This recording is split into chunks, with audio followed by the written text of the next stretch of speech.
들었는데요. 뒤바뀐 여야의 쟁점 그리고 흥정에서 무엇을 남겼는지 살펴보도록 하겠습니다.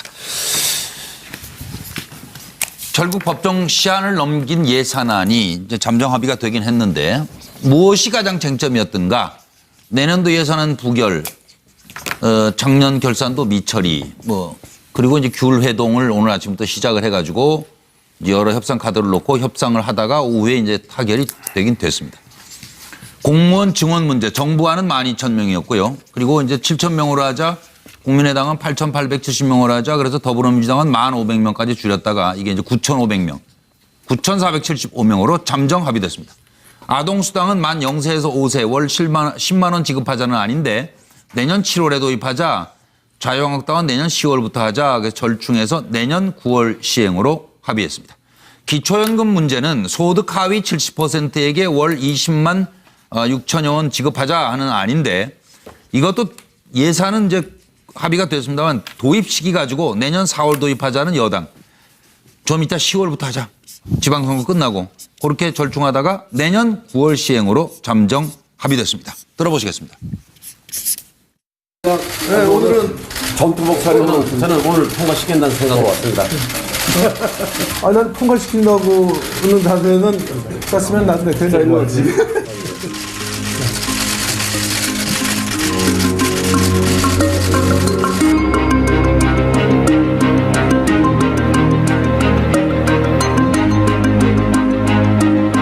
이상 3건을 상정합니다.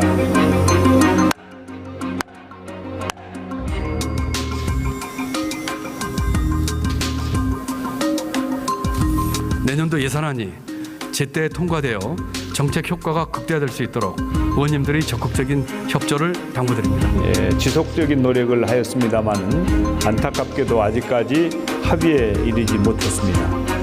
구체적인 본회의 개의 시간은 추후에 알려드리겠습니다.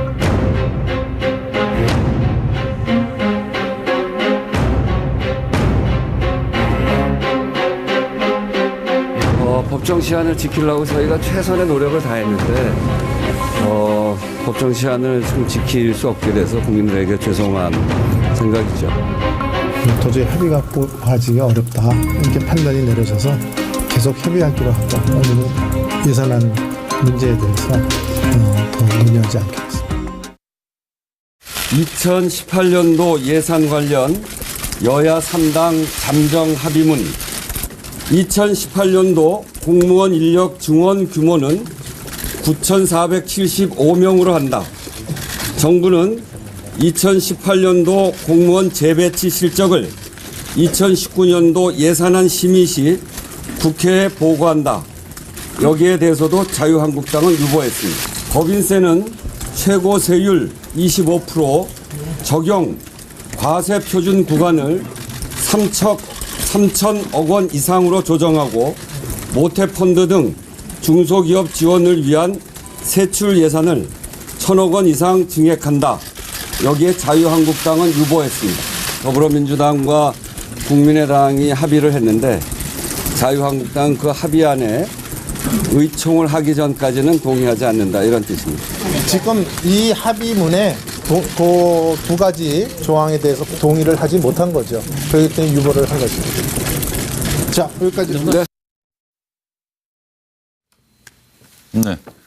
방금 정우택 원내대표 이제 말씀까지 들어봤는데 잠정 합의 상태이기 때문에 내일 이제 본회의 통과해 봐야죠. 짧게 의원 논평하시고 넘어가시죠. 이종근 시장부터. 네, 본회의는 이제 내일이라는 거는 아직은 이제 합의가 안 된 겁니다. 왜냐하면 각기 의총을 열고 아까 특히나 정우택 원내대표가 유보라고 표현했지 않습니까? 그러면 그러니까 한나라 자유한국당의 의총 결과에 따라서 사실은 이제 본회의가 내일 본회의에 안건이 상정될지 안 될지는 좀 지켜봐야 되지만 그럼에도 불구하고 지금 예산안은 과반 찬성만 되면 되거든요. 맞아요. 국민의당과 지금 더불어민주당이 이미 합의를 봤기 때문에 내일 부의가 되면 과반이 이미 넘습니다. 그렇기 때문에 이 잠정 합의안은 거의 통과된 것이라고 봐도 과언이 아닐까 싶습니다. 네, 그렇습니다. 노영희 변호사님. 네, 171명이죠. 그 민주당하고 국민의당 합치면. 그러니까 제적인 과반 출석 또 출석의 과반 찬성은 요건을 맞추는데 합의 내용을 이제 살펴봐야 되는 건데요. 결과론적으로는 지방선거를 의식해서 각 당이 눈치 보기 끝에 나타난 결과다. 절충안이다. 이렇게밖에 볼 수 없고, 예를 들면 민주당 같은 경우에는 그 공무원 증언과 관련해서 12,221명을 주장했다가 1,500명 이하는 절대 안 된다고 했었거든요. 그러다가 결국 9,475명으로 그냥 합의를 봤습니다. 그리고 그 최저임금 인상분 보전 위한 그 일자리 예선이라든가 또 그 내후년까지 지원할 수 있느냐 없느냐 가지고 계속 싸웠지만 결과론적으로는 한 발 많이 물러섰고 또 그 과표 표준 관련해서도 3천억 원, 그러니까 2천억 규모의 법인이 아닌 3천억 초과 기업에 대해서만 적용하기로 한 것 등등은 제가 봤을 때는 이제 절충안이라고 볼 수 있는데요. 이 뭐 일단은 뭐 어쩔 수 없는 상황이었다. 여소야대이기도 하고 또 내년 지방선거가 있는 상황에서 뭐 민주당이나 국민의당이나 자유한국당 다 각자 각 당의 입장이 있는 거기 때문에 그냥 일단 이 정도는 그냥 별로 만족스럽진 않지만 그나마 다행스러운 그냥 합의였다 이렇게 볼 수 있겠습니다. 황교안 소장. 저는 적폐청산에 덜미가 잡혀서 전전긍긍하는 오늘 야당의 이 현주소를 보여줬다. 이렇게 봅니다. 지금 야당 같은 경우에는 안보 문제라든지 국정원 개혁 문제라든지 또 본인들은 보복 정치라고 주장하는 적폐청산의 대상이 되어 있죠. 이런 걸 다 부정하고 있어요. 그럼 과거 우리가 과연 국회에서 이 법정 시한에 통과시키는데 이렇게 집착을 했냐?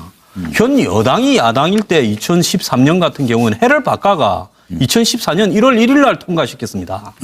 자, 그런데 현재 역대 보기 드문 야당의 수세 국면에서 예산안을 통과시켜주면서 그야말로 중요한 정치적 쟁점에 대해서 사실은 저런 법안 예산안 가지고만 조정하는 게 아니라 정치적인 투쟁이었죠. 여야가요. 그런데 그런 부분에 대해서 쟁점이 뭔지 야당이 야당 지지자들한테 제대로 알리지도 못하고 저렇게 설거머니 통과시켜 준 것은요. 이제 야당이 야당 역할을 거의 못하는 나라가 된 거 아닌가 이런 생각을 합니다. 그러면 차영호 선생님 먼저 받고. 네. 저는 볼 때 그 자유한국당의 변신이 놀랍습니다. 여소야대 국회였고요. 그리고 이념과 소신면에 보더라도 원래 자유한국당은 보수정당으로서 작은 정부를 지향합니다. 그렇기 때문에 작은 정부 같은 경우는 공공부문이라든가 공무원 일자리를 줄이는 것이 목적이고 복지도 복지 포퓰리즘이라고 해서 복지 축소를 주장하는 게 맞는데 그럼에도 불구하고 왜 이렇게 그 자유한국당이 전향적 자세를 취했는가. 그건 저는 이제는 보수도 수구 종북 타령만 가지고는 국민을 설득할 수 없다. 복지와 일자리를 가지고 국민들과 그리고 국민들에게 설득하고 그 진보 정당이 민주당과 정의당과 경쟁할 때만이 살아날 수 있다는 걸 뒤늦게 깨달은 게 아닌가 싶은 생각이 들어서요. 아마 더 버텼다가는 아마 일자리 복지 문제, 먹고 사는 문제에 관심이 많은 우리 국민들에게 자유한국당이 철저히 외면당할 수밖에 없다는 것을 누구보다 잘 알기 때문인 것 같습니다. 자유한국당의 변신은 무죄고 적극 환영합니다. 네, 알겠습니다. 양무석 박사. 통상적으로 항상 정권이 바뀌고 첫 대통령이 대통령이 취임한 이후 첫 해 예산안은 집권 여당의 입장들을 대부분 들어줬습니다. 그리고 격렬한 첫 해 예산안에서 격렬한 정치 투쟁은 거의 없었던 게 2013년에 진짜 격렬하게 넘겼다니까. 그러한 관행들이 이제 그 자리 잡았고 사실상 2013년 그 1월 1일 새벽 4시인가에 통과됐었을 때도 거의 그대로 원안 통과시켰었습니다. 이제 이런 측면에서 본다라면 첫 해 예산을 가지고 역대 정부에서 그 실패한 적이 별로 없다. 그러면 이거는 왜 그러냐면요.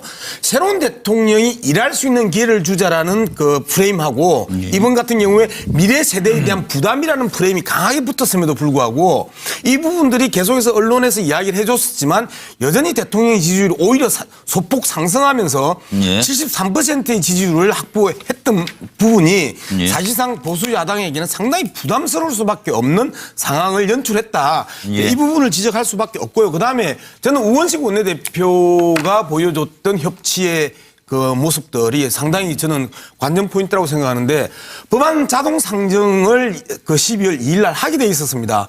그러면 어떠한 국회의원들도 예산안에 대해서 반대를 선뜻 그 하면서 부결시키기에는 정치적 역풍이 훨씬 더 크기 때문에 오히려 상정해가지고 부결됐었을 때 그 역풍은 정말 이루 말할 수 없는 후폭풍을 받을 수밖에 없었고 그것들을 우원식 대표가 밀어붙였었으면 사실상 보수 야당은 상당히 곤혹스러운 상황에 처했을 뻔했는데 그럼에도 불구하고 따가운 여론을 그 감수하면서도 시간을 끌면서 합의를 이끌어냈다라는 부분에 있어서는 예. 협치의 모범 사례다. 알겠습니다. 저는 그렇게 그 정도, 평가하고 예. 싶습니다. 일단 차명지 전 의원님, 야당은 왜 있냐 뭐 이렇게 얘기하셨는데 네. 황 소장님은? 우리 오늘 황 소장하고 저하고 상당 부분 많이 똑같은데 예. 저는 이런 생각이 들어요. 일단 그림부터 설명할게요. 네. 이빨 빠진 호랑이가 통과를 발음하면 이렇게 되죠. 홍화. 그죠? 지금 제가 볼 이빨이 때 빠진 거예요? 예.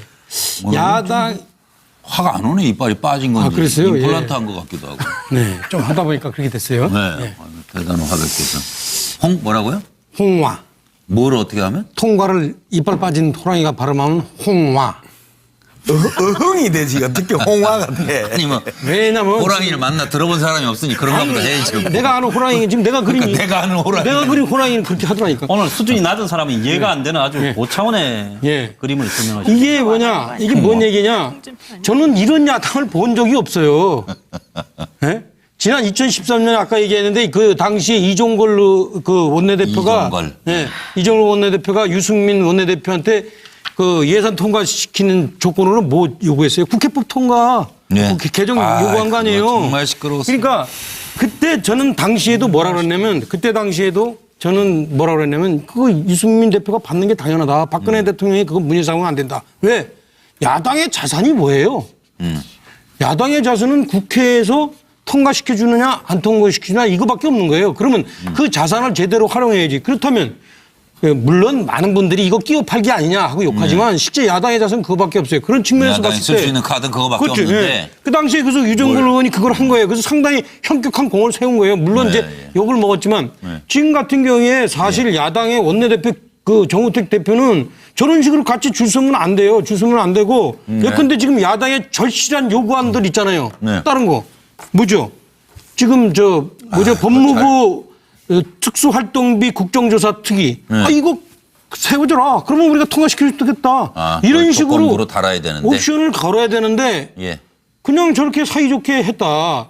물론 많은 분들이 저한테 욕하겠죠. 너는 뭐 이렇게 예산은 예산대로 해야지 하지만 제가 분명히 얘기하는 거는 야당의 자산은 그거밖에 없기 때문에 나중에 두고두고 생각해 보면 야당은 그것이 최선의 방식이에요. 근데 저렇게 줄을 서주다니 저렇게 이렇게 같이 저렇게 넥타이 메고 같이 합의를 봐주다니. 넥타이 안 메고 나왔다고 아까. 뭐 지지율에 그냥 고공 지지율에 눌려서 그런가 아니면 적폐 수사에 뭔가 이게 좀 뭔가 이렇게 흐려서 그러나. 하여튼 제가 볼 때는 이게 좀 야당이 이빨 빠진 야당입니다 지금. 그래도 뭐 그냥 뭐 만약에 통과 안 되는 것보다는 뭐 홍화라도 하는 게 낫죠. 바로 그 국회 선진화법에 따라서 12월 2일 날에 자동 상정해가지고 부결 났었으면요. 정말 정우택, 홍준표 조는 정치적으로 생매장 당할 수도 있는 상황까지 발생할 수 있었다니까요. 바로 그 점 때문에 제가 한마디를 했는데 그건 좀 말이 안 되는 게 왜냐하면 자 보시자고요. 그 자동 부위가 계속 말씀하시면 우원식 원내대표가 하고 싶어서 안 하고 싶어서 한 게 아니에요. 그러니까 하고 싶어서 어떤 전략 때문에 한 게 아니에요. 말씀하셨듯이 선진화법은 과반이거든요. 과반이 안 되는데 그거를 밀어붙인다? 그럼 무모한 거죠. 그건 너무 당연한 것이고 그다음에 지금 그 차 의원께서 말씀하신 부분에 대해서 저는 정우택 원내대표의 최선의 선택이 유보라고 생각을 합니다. 그것도 역시 과반이에요. 그러니까 어차피 지금 국민의당이 캐스팅 보트를 쥐었는데 국민의당이 29일 날 호남 KTX와 관련해서 우원식 대표와 김동철 원내대표가 사이좋게 손을 잡고 무한을 경유하는 걸로 1조 원이 드는데도 불구하고 경유하는 걸로 합의를 봤단 말이죠. 그렇게 됐을 경우 사실은 정우택 원내대표 같은 경우는 자유한국당이 끝까지 버티렸던 카드가 없었다는 거예요. 자, 그럼 제가 아주 좋은 얘기가 있어요. 그러니까 이제 상황이 바뀌면 바뀐 데 대응해야 되는데 제가 그 정우택 대표 보고 당에 있는 120명 의원들을 모아다가 뭐 로텐다호를 점거해서 막으라는 얘기 아니에요. 그냥 그러면 다수결로 해서 지라 이거예요. 대신 통과시켜주지 않았다라는 명분을 주고 그렇게 함으로 해서 정부가 예산안을 무리하게 처리하고 국민의당이 근데 자기 지역 이해 때문에 특정 지역 이해 때문에 저렇게 손들어줬다 이런 것들이 국민들한테 각인된다 이거예요. 바로 그걸 하려고 해요. 자유한국당이 지금 원내대표 정우택 원내대표가 가서 우리가 찬성을 하겠다는 게 아니라 유보라는 게 바로 그거거든요. 저기 줄 서서 저기 뭐 악수하고 왜 저기 뭐 이렇게 뭐 웃고 그래요 저거. 아니 그건 유보라고 입장을 표명하지 않았습니까? 그러니까 지금 자유한국당의 전략이 지금 차 의원 말씀대로 그렇게 할 생각이에요. 6시 43분이니까요. 지금 평론가들이 가서 뭐 이래라 저래라 할 수는 없는 거 아니에요? 국회의원들이 알아서 하시겠죠. 네. 오랜만에 일하는 국회 모습 보이신 야당에 대해서 왜 6시 43분을 넘어가고 있습니다. 2018년도 예산 관련 여야 3당 잠정 합의문. 2018년도 공무원 인력 증원 규모는 9,475명으로 한다. 정부는 2018년도 공무원 재배치 실적을 2019년도 예산안 심의 시 국회에 보고한다. 여기에 대해서도 자유한국당은 유보했습니다. 법인세는 최고 세율 25% 적용 과세 표준 구간을 3천억 원 이상으로 조정하고 모태펀드 등 중소기업 지원을 위한 세출 예산을 1,000억 원 이상 증액한다. 여기에 자유한국당은 유보했습니다. 더불어민주당과 국민의당이 합의를 했는데 자유한국당은 그 합의안에 의총을 하기 전까지는 동의하지 않는다 이런 뜻입니다. 지금 이 합의문에 그 두 가지 조항에 대해서 동의를 하지 못한 거죠. 그렇기 때문에 유보를 한 것입니다. 자, 여기까지. 네. 방금 정우택 원내대표 이제 말씀까지 들어봤는데 잠정 합의 상태이기 때문에 내일 이제 본회의 통과해 봐야죠. 짧게 의원 논평하시고 넘어가시죠. 이종근 시장부터. 네, 본회의는 이제 내일이라는 거는 아직은 이제 합의가 안 된 겁니다. 왜냐하면 각기 의총을 열고 아까 특히나 정우택 원내대표가 유보라고 표현했지 않습니까? 그러면 그러니까 한나라 자유한국당의 의총 결과에 따라서 사실은 이제 본회의가 내일 본회의에 안건이 상정될지 안 될지는 좀 지켜봐야 되지만 그럼에도 불구하고 지금 예산안은 과반 찬성만 되면 되거든요. 맞아요. 국민의당과 지금 더불어민주당이 이미 합의를 봤기 때문에 내일 부의가 되면 과반이 이미 넘습니다. 그렇기 때문에 이 잠정 합의안은 거의 통과된 것이라고 봐도 과언이 아닐까 싶습니다. 네, 그렇습니다. 노영희 변호사님. 네, 뭐 171명이죠. 그 민주당하고 국민의당 합치면 그러니까 뭐 제적인 과반 출석 또 출석의 과반 찬성은 요건을 맞추는데 합의 내용을 이제 살펴봐야 되는 건데요. 결과론적으로는 지방선거를 의식해서 각 당이 눈치 보기 끝에 나타난 결과다. 절충 아니다. 이렇게밖에 볼 수 없고 예를 들면 민주당 같은 경우에는 그 공무원 증원과 관련해서 12,221명을 주장했다가 1,500명 이하는 절대 안 된다고 했었거든요. 그러다가 결국 9,475명으로 그냥 합의를 봤습니다. 그리고 그 최저임금 인상분 보전 위한 그 일자리 예산이라든가 또 그 내후년까지 지원할 수 있느냐 없느냐 가지고 계속 싸웠지만 결과론적으로는 한 발 많이 물러섰고 또 그 과표 표준 관련해서도 3천억 원, 그러니까 2천억 규모의 법인이 아닌 3천억 초과 기업에 대해서만 적용하기로 한 것 등등은 제가 봤을 때는 이제 절충안이라고 볼 수 있는데요. 이 뭐 일단은 뭐 어쩔 수 없는 상황이었다. 여소야대이기도 하고 또 내년 지방선거가 있는 상황에서 뭐 민주당이나 국민의당이나 자유한국당 다 각자 각 당의 입장이 있는 거기 때문에 그냥 일단 이 정도는 그냥 별로 만족스럽진 않지만 그나마 다행스러운 그냥 합의였다 이렇게 볼 수 있겠습니다. 황정호 소장. 저는 적폐청산에 덜미가 잡혀서 전전긍긍하는 오늘 야당의 이 현주소를 보여줬다. 이렇게 봅니다. 지금 야당 같은 경우에는 안보 문제라든지 국정원 개혁 문제라든지 또 본인들은 보복 정치라고 주장하는 적폐청산의 대상이 되어 있죠. 이런 걸 다 부정하고 있어요. 그럼 과거 우리가 과연 국회에서 이 법정 시한에 통과시키는데 이렇게 집착을 했냐? 현 여당이 야당일 때 2013년 같은 경우는 해를 바꿔가 2014년 1월 1일 날 통과시켰습니다. 자, 그런데 현재 역대 보기 드문 야당의 수세 국면에서 예산안을 통과시켜주면서 그야말로 중요한 정치적 쟁점에 대해서 사실 저는 오늘 통과시킨다는 생각으로 왔습니다. 난 통과시킨다고 하는 자세는 짰으면 난데 된다 이거지.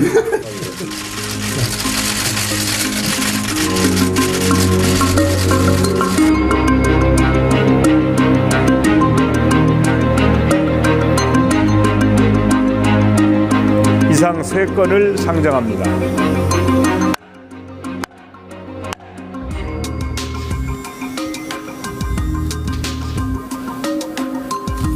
내년도 예산안이 제때 통과되어 정책 효과가 극대화될 수 있도록 의원님들의 적극적인 협조를 당부드립니다. 예, 지속적인 노력을 하였습니다마는 안타깝게도 아직까지 합의에 이르지 못했습니다.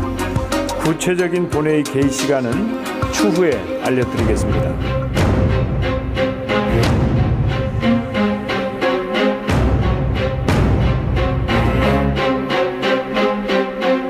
법정 시한을 지키려고 저희가 최선의 노력을 다했는데 법정 시한을 좀 지킬 수 없게 돼서 국민들에게 죄송한 생각이죠.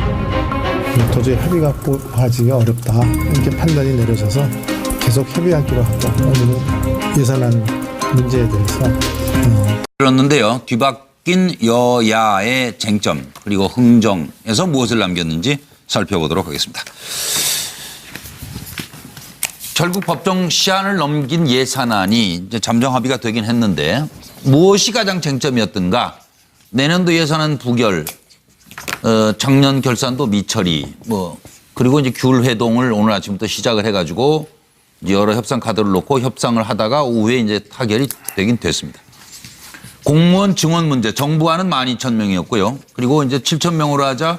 국민의당은 8,870명으로 하자. 그래서 더불어민주당은 1,500명까지 줄였다가 이게 이제 9,500명, 9,475명으로 잠정 합의됐습니다. 아동수당은 만 0세에서 5세 월 10만 원 지급하자는 아닌데 내년 7월에 도입하자. 자유한국당은 내년 10월부터 하자. 그래서 절충해서 내년 9월 시행으로 합의했습니다. 기초연금 문제는 소득 하위 70%에게 월 20만 6천여 원 지급하자 하는 아닌데 이것도 예산은 이제 합의가 됐습니다만 도입 시기 가지고 내년 4월 도입하자는 여당. 좀 이따 10월부터 하자. 지방선거 끝나고 그렇게 절충하다가 내년 9월 시행으로 잠정 합의됐습니다. 들어보시겠습니다. 네, 오늘은 전투복 차림